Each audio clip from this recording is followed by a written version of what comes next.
Hello, I'm Mindy Burback, Communications Director for Lincoln Public Schools. And I'm Don Mayhew, one of your Lincoln Board of Education members. Welcome to LPS Board Update. This show is an opportunity for us to learn more about what's happening around Lincoln Public Schools and for you, our community, to ask questions. Mindy, let's start off with a quick pandemic update. After the latest directed health measures announced by the Lincoln-Lancaster County Health Department on Tuesday, we have some changes to our athletic event protocols. Yes, so we have been working collaboratively with the Lincoln-Lancaster County Health Department to update our winter sports attendance protocols. We know there's been some great interest in that, and they released a new directed health measure this week. And so we needed to adjust our protocols to match that DHM. So starting Monday, January 25th, the following changes are going to be implemented in our winter activities. The number of fans for each competition is still limited by the venue capacity where it's being held, but now that can include a maximum of 4 individuals for each participant. And it's also expanded to include immediate family and grandparents. Before it was 2 and it was only household. Now we've been able to expand that to 4, and it's all immediate family and grandparents. Now there are some venues that we won't be able to allow the 4, but what that means for each sport is basketball in most cases will include 4, wrestling duels and triangulars will include 4. Wrestling tournaments where there's 4 or more teams might be 0 to 2. It's really event specific as to where it's being held and how many teams are invited. Swim meets that are either virtually or duals will be 1. Swim meets where there's more than 2 teams, again, will be 0. We just don't have the space in our pools to allow for that safe spacing. And then diving competitions will be 2. Again, we encourage everyone to check with their high school's athletic website for more information. And we will be adjusting again. We'll be watching, we'll be working with the health department. We'll make those adjustments as needed based on venue and where we are on the risk dial in our community. After 10 weeks of red on the risk dial, it was comforting to know that we seem to be trending in the right direction, but we are still orange. There is still need. This isn't the time to let up. We still need to be following the directed health measures and making sure that we're wearing our masks and washing our hands and social distancing. Exactly. And I don't think anybody thought we were going to even make it through the fall sports season. Now we're through our winter sports season. We really want to protect our athletes and our students' athletes' chances to go to state competition. The way we do that is we keep following those directed health measures, so we reduce the risk of spread so our athletes have a chance to finish their season. Very good. All right. Thank you for that update, Mindy.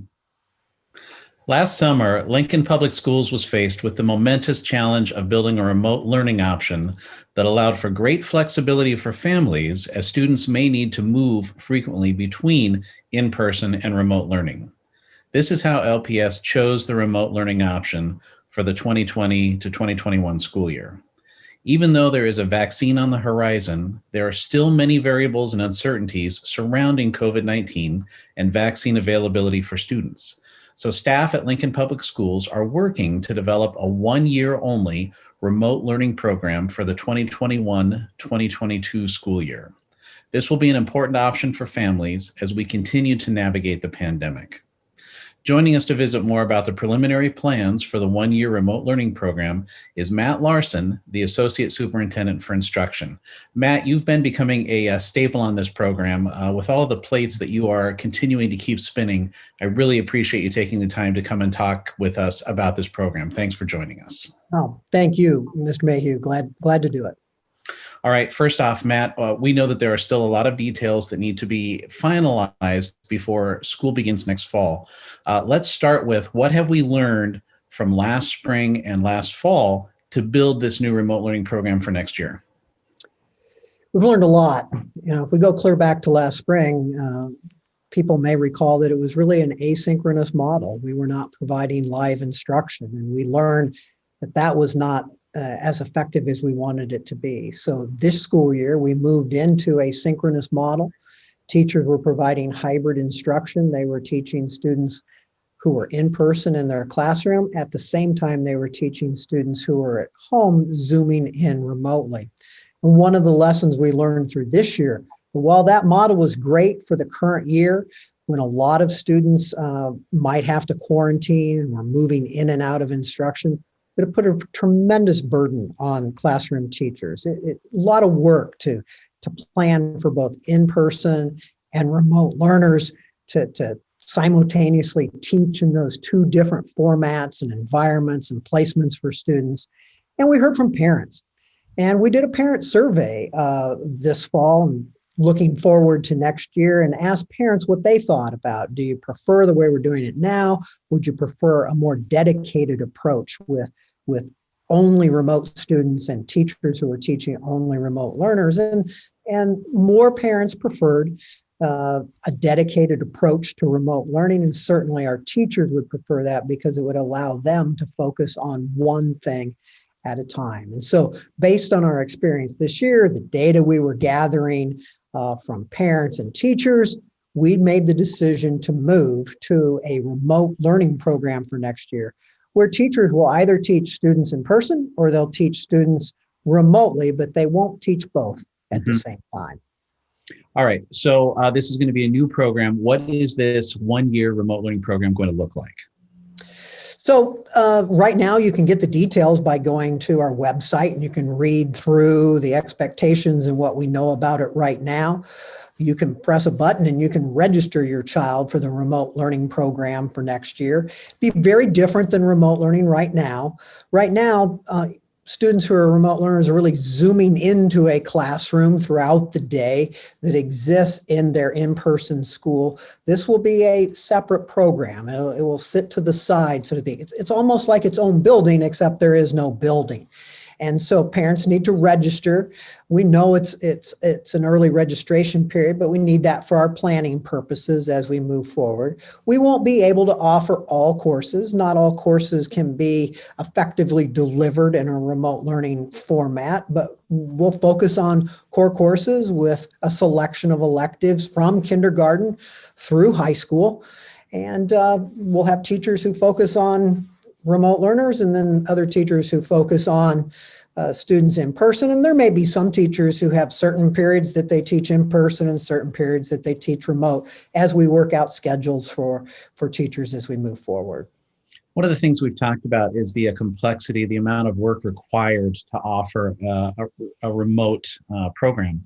And we talked about this last spring and last summer, that it's not just flipping a switch. There's actually quite a bit of work that goes into it.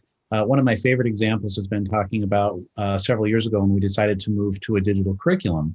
And it took more than 3 years of planning, several more years to actually fully implement. When you've got this many students with this many learning needs across all grade levels across the district, and taking everything into account, it's actually quite a bit of work to put this together. So with all that as kind of the background, one of the questions that we have been getting on Facebook before the show is, why didn't we just do this style of remote learning in the first place? Well, that's a great question. And there are two primary reasons that we didn't do this in the first place, and they're time and money. When we determined that we had to do remote learning this school year, we were already into the early part of the summer. And by that point in time, all of our staffing for our in-person schools was established. It was done. And we didn't have the time to move teachers to a different program, make those adjustments to schedules. We actually typically begin the staffing process for our buildings right now. And in fact, we're going to delay it this year so that we have time to appropriately staff the virtual or remote learning program for next year. So there was a time factor that didn't make it possible to do. And the second issue is cost. It's not a one-to-one. You just don't move one teacher from in-person to remote. You always need a few more teachers as you open a new program or building. That's always the case where in the next couple of years, we're going to open new schools. And while some of those teachers will come from existing buildings, we'll also have to hire some additional staff. It's just the nature of how it works. And that's certainly true with the remote learning program as well. So we're fortunate to be able to do this particular program for 1 year because we are receiving some relief dollars from the federal government, one-time monies that are in part targeted specifically at programs like this to help school districts get through the pandemic by offering programs such as remote learning. So it's with the infusion of those relief dollars and the time we have to plan that we can now set up a remote learning program where teachers and students are dedicated to that learning format. And we can provide training for teachers. We'll have that time, get teachers who are interested in this sort of teaching, they've experienced it this year. They'd like to continue that. We have a lot of advantages as we move forward now. Sure. Now, we first announced this program last week. And at the time, we initially said that this was only going to be for students in grades 3 through 12. And then we have since made the change that we're going to make the program available for children who are also kindergarten through second grade.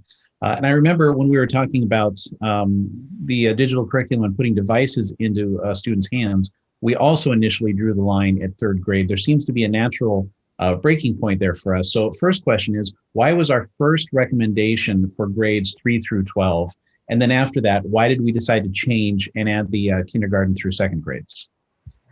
We were originally focusing on grades 3 through 12. Based on our experience this year, we know that remote learning was more effective for intermediate grade elementary students and then middle school and high school students than it was for primary grade students in grades K, 1, and 2.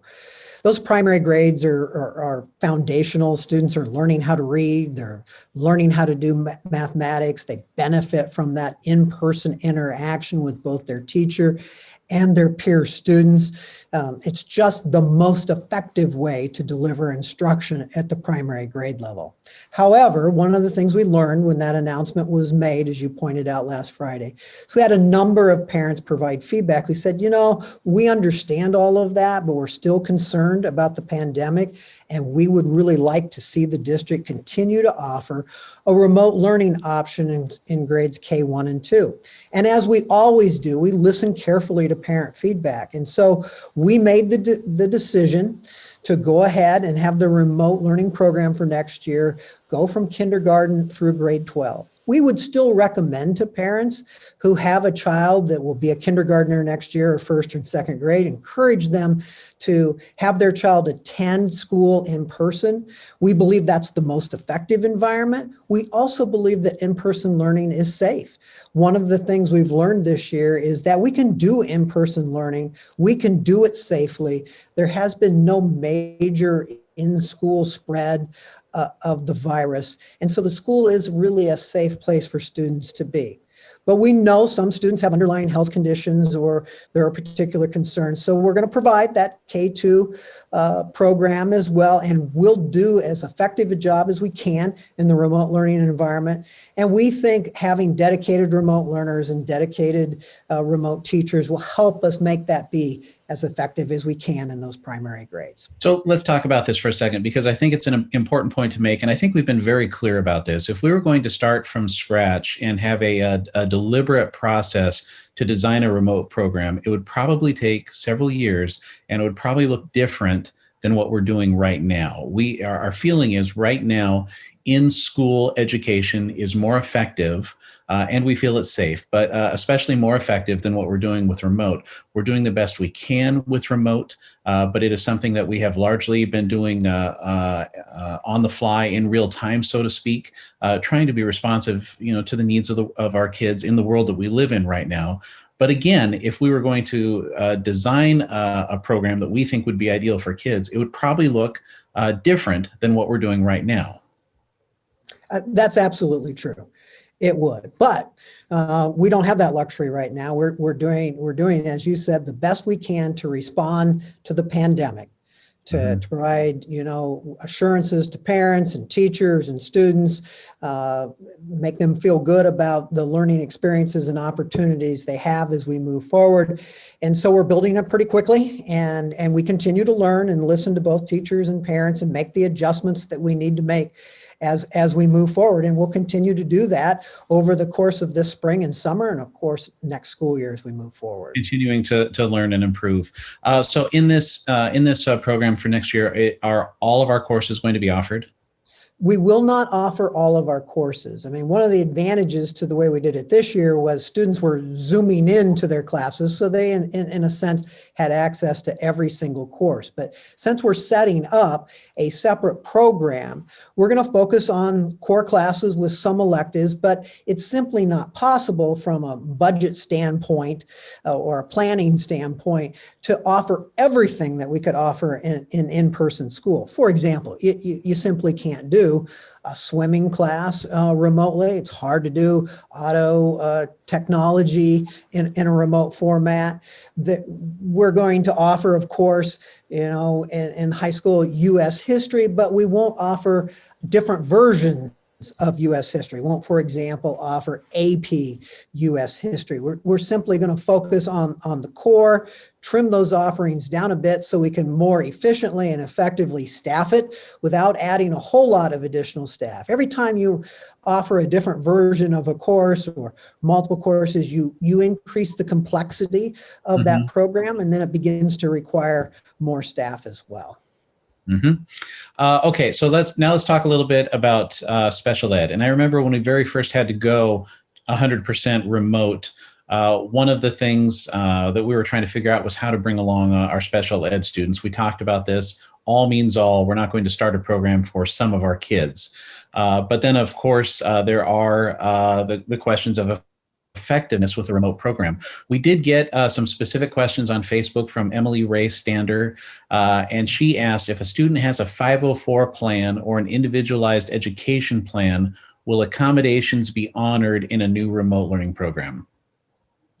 The answer is yes. Of course, we will honor those. I think the big question that parents in collaboration with their child's IEP manager or the building special education coordinator need to have a conversation about is that while the district is offering an opportunity for students to participate in remote learning, the question we have to ask is whether or not that placement in remote learning is the most appropriate placement. When we think about the most appropriate placement for students, we're really talking about the entire system, both the programs that we offer in person and the programs that we offer remotely. And for some students with disabilities, the remote learning program may not be the most appropriate placement. And that's a conversation we encourage parents to have with their child's classroom teacher, IEP manager, the building special education coordinator to make that decision. But certainly students who would end up in the remote learning program would have the supports they would need according to their IEP. As we move forward with this. So as a follow-up question, then, how does this program follow the requirements in the Individuals with Disabilities Education Act? Just exactly how I outlined, because we will follow the IEP and that decision will be made with the parents' involvement, with the teacher, building special education coordinator. They will determine as a part of that process what the most appropriate placement is. And that's really what the special education program is all about. What is the most appropriate placement for a student that will best meet that student's needs, provide that student with the supports they need so that they can be successful and continue to learn and access educational opportunities. Bottom line, whether your student is special ed or not, parents are going to have choices to make. We feel that the educational experience in the classroom is best, but it's an uncertain world. And if parents are not feeling safe, then they will have options for them at home, but it is probably going to be a reduced offering. I realize that's not a question, but basically that would summarize, I think, where the choices that parents have to make. That's true. And of course, we've always had a homebound program for students with high medical needs who can't go to school. That program continues. Again, it would be a decision that would be made collaboratively with the parents, and the special education coordinator, IEP manager would work that out as yet another option to provide educational services to students if it's determined that that's the most appropriate placement. One of the benefits of this year's program was the flexibility for students who may need to quarantine. What challenges does that create? A lot of challenges. We post on our website the number of students who are in quarantine at any given time. And one of the reasons we designed the program that we had this year was we knew as we're going through the heart of the pandemic that there would be a significant number of students who might need to quarantine. And we needed a flexible system so that students could move in and out of quarantine. And at any given time, we've had more than 1,000 students in quarantine. And that worked because students were really zooming into their existing classes. As we set up a dedicated remote learning program, you have to think about it as if it were a separate school, even though it doesn't have a building.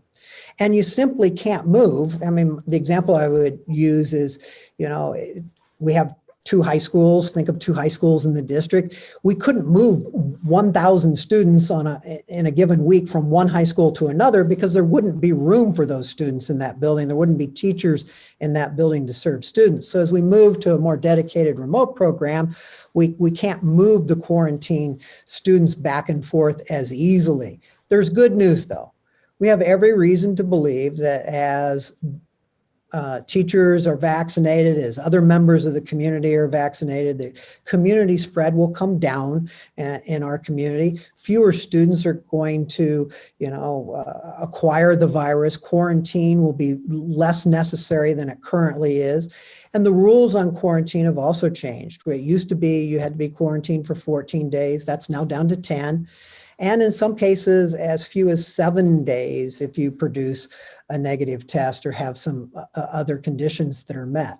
So we don't believe that quarantine will be the issue next year that it currently is, but we simply can't move students back and forth as we did this year because it'd be like moving them back and forth between two physical buildings, and we just may not have the teacher or the course offerings in those different settings. So is that why then we're asking parents to commit for a semester? It's exactly why we're asking parents to make that commitment for one semester at a time. Now, we understand that there may be extenuating or unique circumstances that come up. And of course, we'll work with parents in those situations as they arise. One of the things that might not resonate with folks is your analogy of people moving from high school to high school, which makes perfect sense. But for a remote program, there's not the need for physical space. And so the moving back and forth maybe seem counterintuitive to folks, but there's also the concern of educational continuity. A student is having a certain relationship, conversation with a teacher, switches to the other program, switches back, and then there's follow-up, loss of continuity, and those kinds of issues. Could you speak to that concern a little bit? Absolutely. I mean, that's another advantage of how we've done it this year is that students have been able to stay with that same teacher. So they've had, as you've described it, that continuity of instruction. They've had that relationship that's been built with that teacher. If we were to move them to the dedicated remote learning program, they would encounter a different teacher. And so that teacher would not know that particular student. There'd be a process of building that relationship all over again. That teacher wouldn't know that student's particular needs. So, that student might need a special education resource teacher, and then we'd have to find that staff member to join that particular virtual class. So there are a lot of issues with respect to that. And you're right, there isn't a physical building, but we're going to have so many, for example, fourth grade remote learning teachers, and they may already all have 28 students in their classroom, and we can't suddenly add another 50 because then we start to increase those class sizes for those remote learning teachers, and then that lowers the effectiveness of that classroom instruction, and that's something we don't want to see happen either. Sure. The fact that students are remote, teachers still have only so much bandwidth in terms of the number of students that they can reasonably maintain those kinds of conversations with. Yep. Okay, now we talked about limited or classroom offerings. What about extracurricular activities? Will remote students be able to participate in extracurriculars? We know that co-curricular and extracurricular activities are important, and at the middle level and at the high school level, students are going to be dual enrolled in the remote program and their in-person school. And so, for example, at the high school level, subject to it working with your schedule, that's always a factor, even if we're all in person. If a student is a remote learner but wants to go to their high school to be a member of the marching band, that'll be an option. If a student is a remote learner but wants to be a part and try out and be a part of the basketball team, that will be an option. And that'll be the case for both middle school and high school. At the elementary level, typically we don't have that sort of level of extracurricular or co-curricular activities. So at the elementary level, that's essentially is not an issue or concern. So we've talked about how we have learned as we've been running this program. I would expect that students and families have also been learning as they have been going through remote type of experiences. What types of students will be successful in a remote learning program? That's a great question, and it can help parents make a decision about what might be the most appropriate placement for their student next year. One of the things we've learned, and we've gotten this feedback from parents and from teachers, is, students who are independent learners, students who don't need a lot of one-on-one support, don't need a lot of direct adult supervision, typically do better in the remote learning format. Students who don't need a lot of socialization, there's more socialization if you're in-person school, if you're there physically with your peers. Now, there'll be some in a remote setting, but certainly not as much. So that's a factor. You've got to be able to concentrate. Our surveys say our parents believe our students are spending about the right amount of time on Zoom each day, but you still have to be able to concentrate. As adults, many of us are on a lot of Zoom calls each day, and we know it takes a certain level of concentration and focus to keep that up day after day. So that's a question to ask yourself and think about: can your student maintain that level of focus? How comfortable is your student with technology? I mean, no matter how well the technology works, there's always hiccups. And so, is your student comfortable when things don't go right and, you have to make an adjustment to make sure things work? That's another factor to think about. And of course, students do better if they just need fewer support services. They're more successful as remote learners as well. So those are some of the things to think about. What are student expectations in the program? Well, student expectations are going to be kind of like they would be if you were in person, right? You have to follow our code of conduct, including the dress code. We expect you to attend each and every day. Each class that you have, attendance is going to be taken. You might not be on Zoom for an entire class period, but you'll be given some assignments to work offline, and we would expect students to complete that work, independent practice, homework, just like you would if you were in person. We're going to expect students to have their cameras on. One of the lessons we've learned this year from teachers is the instruction is a whole lot more effective when teachers can see their students' faces and their reaction, just like you could if you were in a classroom. So those are some of the expectations that we'll have in the remote learning program. Why are we, this is one of the questions we've been getting from parents, why do we need families to decide and register so early? That's a great question. And we know that's a challenge to make a decision right now. But the issue is one of planning. As we talked about a little bit earlier, we're typically going through our staffing process right now. We're delaying that. We're giving parents until February the 19th to make a decision as to whether or not they think they want their child to be in the remote learning program next year. And we need that for our planning purposes so that we can begin to know how many fifth grade teachers we need, how many middle school English teachers we'll need, how many high school math teachers we need, because then we need to go through our processes of making those teacher assignments either within our existing buildings or moving teachers completely to their full assignment being remote students. All of that takes significant time, and we need to remember that based on some of our survey results from parents, we could have 4,000 or more students in this particular program across grades K-12. That would be our largest facility in some sense, right? Right now, Lincoln High and East High have around 2,400 students. This would be a program with more students than even Lincoln High and East have in them. And so we're talking about a couple of hundred or more teachers. We need to get, a principal in place, make sure we have the right number of special education teachers in place with the right level of expertise to support the students who are in the program. Just a lot of decisions that need to be made as we move forward so that we can provide as high a quality a remote learning program as we can possibly provide. We know people will want to change their mind as we move forward, and we've always had processes in place in our district for parents who want to move their child from one school building to another, and we'll follow similar processes. We right now for physical buildings called the permit process, and so we'll follow a similar process if people need to change their mind and it's not the end of the first semester. And I think that's a partial answer to my next question too, but I want to go ahead and ask it. What is our advice then to parents who feel that they just don't have enough information yet to make a decision?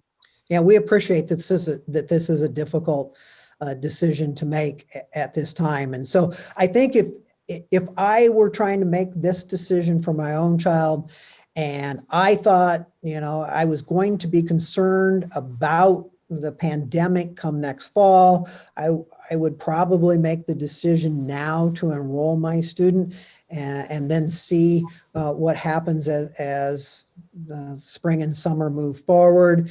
And then if I change my mind, go through that process. And if there's room in an in-person school, then that adjustment could be made. All right, that makes so much sense. Matt, thank you again for taking the time to talk with us. I appreciate, we've been getting a lot of questions. This is a brand new thing. It's still, still a lot of moving parts, a lot of decisions to be made, but I appreciate you taking the time to come and talk with us about it today. Thank you for that. And as always, for all the work that you do for our kids. Thank you. Don, another great opportunity to visit with Dr. Larson to get more information about the new remote learning program that we are developing. What are some of the things you took away from that conversation? Dr. Larson is such a smart guy and such a hard worker. I love talking with him about these things and everything, really. One of the things that really stuck out with me, though, and I think we've been saying this fairly consistently, is that we're doing the best we can with our remote offerings. We know that it is not what we would hope that it would normally be. The best educational experience that students are going to get is in person in the classroom, but we are trying to provide those options and those choices for parents in a very uncertain world. We are, and we have a process in place where we institute new programs or new curriculum, and we have this process we follow, and we haven't been able to do that for remote learning. And you kind of touched on it a little bit, where we look at the data, we look at information, we gather, we have to do staffing, and that takes time, and we just can't do that right now in the remote learning program. So I'm so proud of our school district for trying to build something on the fly based on changing information. It's constantly changing, and I think our staff is doing a great job. Our staff is doing a great job. There are a lot of things that are still changing, and parents also are going through a lot of changes. And Dr. Larson talked about this as well, is that we recognize that there's a lot of information for parents, and we are starting out with our asks, but we just want parents to do their best. We would ask them to do their best. We'll work with our families to do what's best for our kids. What was one of the other things that stuck out for you? Just that we understand there's a lot of information coming out there to families. And like you said, they're trying to make a decision, and that we're going to work with families. We understand that circumstances change. We already, as a school district, have a process in place to help families when changes happen in their life. And the other thing that really stood out to me was that with our special education programming, our goal is to help students with their individualized education plans, and we're going to continue to follow that process. And so remote learning might be the best place for them, or it might not be, but we're going to continue to work with families on that decision making. All right. Well, again, a good conversation. If people have follow-up questions, what should they do? There are still a lot of details that do need to be finalized with the new remote learning program. If they want to learn more information, they can go to our new website, rlp.lps.org. Or they can just go to our website, lps.org, and they can click on the remote learning program. If they have additional questions, there's contact information on that page specific to what area they might have questions on. Or they can click on the blue Contact Us button on our website, ask the question, and we'll get it routed to the right staff member to help them make that decision. And then also, please join us for our LPS live board preview on Facebook, Tuesday, January 26th at 5 p.m. before our regular Board of Education meeting. You can find the agenda for our board meeting on the website. Mindy, as always, thank you for your excellent work, and everybody watching, thank you for joining us today. Have a good day.